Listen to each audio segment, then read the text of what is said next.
തിരുവനന്തപുരത്ത് സർക്കാർ ആശുപത്രി വളപ്പിൽ നിന്ന് ചന്ദനമരം കാണാനില്ല. പാറശാല താലൂക്ക് ആശുപത്രിയിലെ ചന്ദനമരമാണ് മോഷണം പോയത്. 25 വർഷത്തോളം പഴക്കമുള്ള ചന്ദനമരം മോഷണം പോയിട്ടും ആശുപത്രി അധികൃതർക്ക് പരാതി ഒന്നുമില്ല എന്നുള്ളതാണ് കൗതുകം.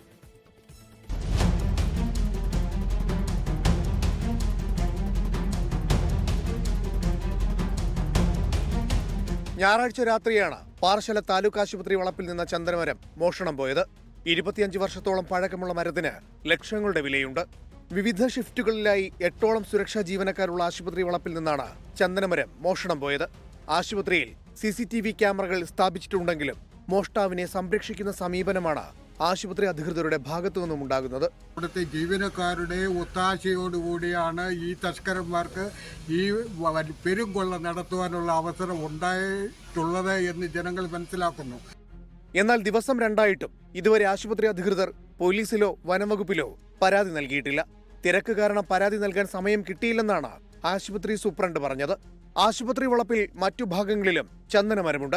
അവ ഉണ്ടോ എന്ന് കൃത്യമായി അറിയില്ലെന്നുമാണ് സൂപ്രണ്ടിന്റെ മറുപടി. 24 തിരുവനന്തപുരം. ലോകത്തെവിടെയായാലും ഏത് സമയത്തും 24 വാർത്തകളും ഓഗ്മെന്റഡ് റിയാലിറ്റി പാക്കേജുകളും എക്സ്പ്ലെയിനറുകളും വിശദമായി കാണാൻ ഞങ്ങളുടെ യൂട്യൂബ് ചാനൽ നിങ്ങൾക്ക് സബ്സ്ക്രൈബ് ചെയ്യാം.